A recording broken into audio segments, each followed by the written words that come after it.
One of the fastest ways to increase your maximum allowable cost is by a tight market match. So the tighter you make your message to your ideal prospect, the faster they can respond. So think about it.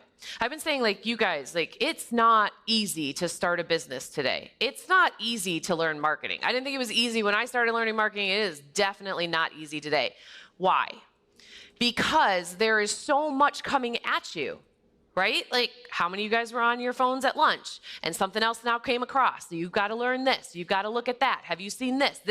This increased my this by this, right? How many of you guys saw a message like that over lunch? Only a couple? You guys all with me? I know it's after lunch. Okay, thank you.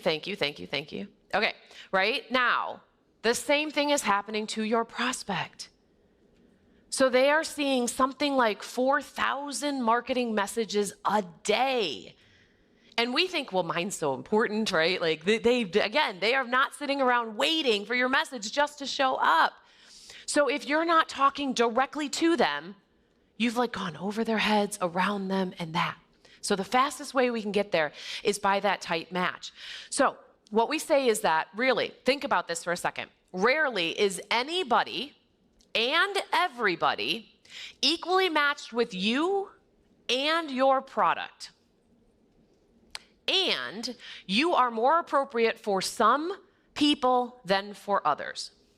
Look, there are some people that like me. There are some people that don't like me. Somebody else could be up here saying the exact same thing as me, and somebody else is going to like them. We said the same thing. So it's not what we said. There's something else, which is why you cannot be for everybody and anybody and everybody. For some people, you are just more naturally attractive. They like what it is that you have. So why fight that? Tap into it. Use it. Go find more of those people because they come to you easier. They come to you faster. Except for some reason, we're like hardwired to want to go get those people that don't want us. Okay, so instead we want to do it. And your marketing message, once you have it, is not cemented in stone. You can change it. You try it out. It's like a pair of jeans. You try them on. Sometimes they fit, sometimes they don't. Sometimes you try another pair on, they fit better. This is all a fluid and ever-moving thing. So I wanted to talk about what we call your slam dunk customer. This is the person who, if they knew what you had to offer, would say yes 99% of the time. That's the nice way of saying it. The other way of saying it is if I held your child hostage and I had a gun to their head and I said you had to make a sale within the next 2 hours, but you could pick anybody that you wanted to go make that sale to, all of a sudden you would start thinking a lot more about who you were going to run out and make that sale to. Because I gave you a short window of time and I gave you a really bad consequence if it didn't happen. But we don't think about it like that when we go to put together our marketing message. So we want to go about and do that. So if you've ever gone through a lot of Dan Kennedy's trainings, or I've talked about this a few times, but you've heard the story of the crew cut. And the answer to this is not like, why? We don't actually care. What we care about is the fact that somebody figured this out. So this was for a business. It was back in, I think it was like in the 60s or 70s. And so they would travel from city to city, town to town, and they were selling a $5,000 business opportunity. So they'd come in, they'd do a seminar, they'd teach people how to get into business, sell an opportunity for $5,000, teach them that, and then move on to the next city, okay? What somebody smart had figured out was, hey, if I look at all of our buyers, we close 100% if they are a man with a crew cut. We don't care why. It actually doesn't even matter why. If we know that, the question we ask is, how do I go find all the men with crew cuts and sell to them? So the first thing you got to do is figure out who is your crew cut. Who is that for your business? Then the second question you ask yourself is, how do I go get them? Doesn't matter who they are. And for everybody, it's different. We could be selling the same thing, Mine's a crew cut, yours is not.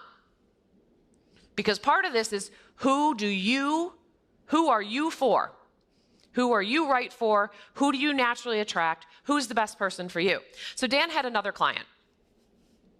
This was back in the 80s, and he introduced men, Marcus knows this story, he introduced men to foreign women who wanted to get married, i.e. mail order brides. Okay? And they were in a mastermind meeting, and Dan said, well, who do you sell to? He says, I sell to everybody. I sell to truck drivers, I sell to doctors, I sell to dentists, I sell to everybody. And Dan said, well, okay, well, who do you sell to more than others? We don't. Now, guy was smart. He went home, pulled out all of his data, and started looking at it. And said, well, by golly, we do sell more to one than others. Long-haul truck drivers who have been divorced 3 times. We can guess why, but who cares? What does that tell us? What does that give us? Well, long-haul truck drivers have media that they pay attention to. They stop at truck stops. So I can get my message into a truck stop where only truck drivers, the majority of people are truck drivers. I can use truck driver in my message. I can talk to them about their problems and give them the solution to what they want. I don't care about the doctor anymore because the long-haul truck driver who's been divorced 3 times is worth 3 times as much or will spend 3 times as much money with me as somebody else will. So who is your crew cut? Okay. This is Steve Adams. Steve Adams, how many of you guys know Pet Supplies Plus? You guys have one of those in your town? How many of you guys have a PetSmart? You guys know everyone knows what a PetSmart is. Pet Supplies Plus is like PetSmart. Okay, they sell all the pet supplies. Steve Adams, I met him in, I think it was about 2012. He came to a boot camp, one of my first boot camps that I did, 2012. And in 2009, he had 9 stores, Pet Supplies Plus stores. And he just told me this the other day, and somewhere within this time, but it took him 14 years. Okay, 14 years to figure out who his slam dunk customer was. He said, I figured out who it was. It was a 50-year-old mom. Her kids were out of the house, and the dog had moved up as the new emotional connection. Husband's number 2. Or 3, if kids are still number 2. Okay, you guys are laughing, but you're picturing it. Mom feared an early death for the dog because she didn't know how to take care of him, and they didn't know how to modify behavior. So if you could find this person, they would spend 4 times as much money in the pet supply store as anybody else. So he said, I didn't care about cat food anymore. I didn't care about fish. I didn't care about rabbits. I didn't care about anything except her. He went from 9 stores to 47 stores. And this was a franchise. The franchise didn't like him because he didn't do everything the way the franchise was supposed to do it. He said, I don't care. I redid the entire business. Now, every question that got asked, should we install this in the store? Should we do this? Should we do that?